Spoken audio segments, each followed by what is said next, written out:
Bonjour, je suis Jérôme Montantem, l'eurodirecteur de l'hôtel Maison Albar l'Impérator à Nîmes.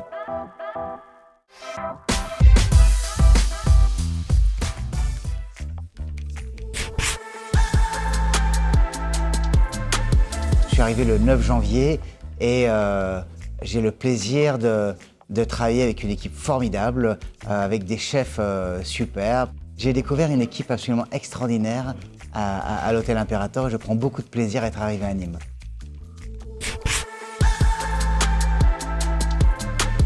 Plutôt que parler de bilan, je pense qu'on peut, après 3 mois, parler d'un rapport d'étonnement qui est extrêmement positif, avec une maison Albar, l'Impérator, qui est un magnifique hôtel, avec nos 72 chambres et suites, nos maisons, notre spa, nos 2 restaurants, l'Impé, qui est un restaurant où Nicolas Fontaine il fait une cuisine divine, le restaurant de ND de l'étoile Michelin avec Pierre Gagnère, qui est absolument incroyable, un délice. D'autant que j'ai découvert une ville, Nîmes, qui est juste absolument incroyable.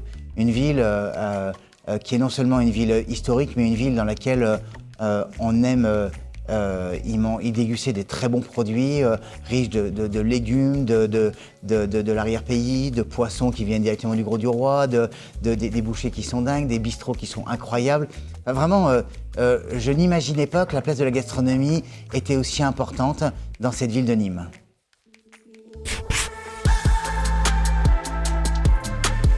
Je peux pas dire que Paris m'est fatigué parce que j'ai adoré Paris et j'adore Paris, mais je dois bien avouer que, vu ce qui se passe ces derniers jours, je suis assez content finalement de ne pas être en plein cœur de Paris.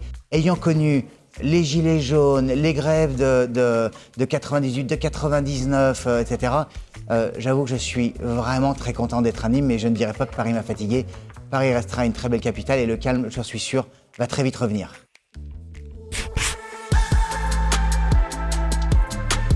Ma carrière dans la gastronomie a commencé un jour où j'étais à l'école hôtelière.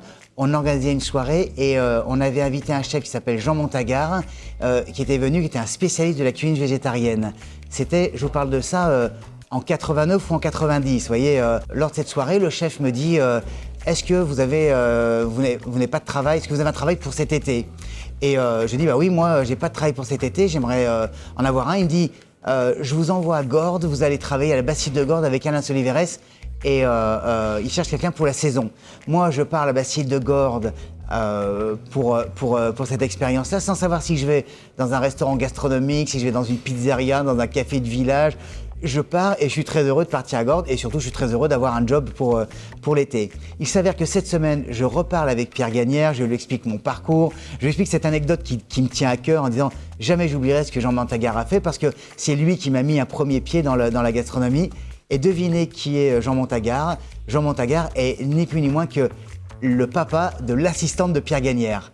Et je trouve que la boucle est bouclée quand on a ce genre de choses. Ça, c'est vraiment pour moi un symbole très fort qui confirme que être à l'Impérator n'est pas le fruit du hasard.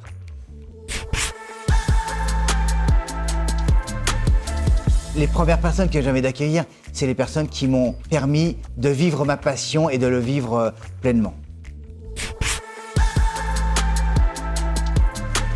Il y a plein d'événements déjà en interne qui sont organisés et notamment une opération qui est très orientée autour de l'humain, puisque pour fêter les 100 ans du groupe, on mis en place avec l'ensemble du groupe une opération qui s'appelle Tous Ensemble, et c'est Tous, T-O-U-S, 100, le 100, Semble, et on organise 100 marathons pendant l'année. Tous les artisans du groupe, tous les collaborateurs du groupe font une course et font tous les établissements du groupe à pied. Et ça, c'est absolument dingue. C'est-à-dire que globalement, 100 ans d'un groupe, c'est 100 ans d'une très belle histoire humaine.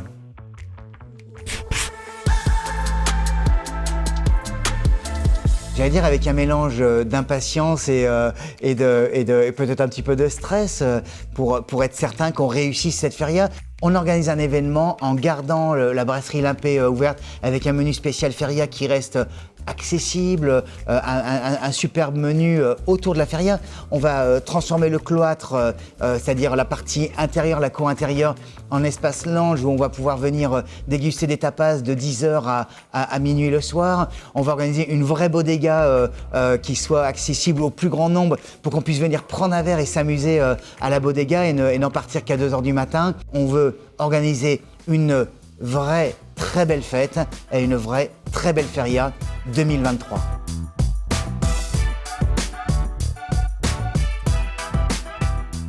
Pourquoi on m'a pas dit que Nîmes était une si belle ville avant?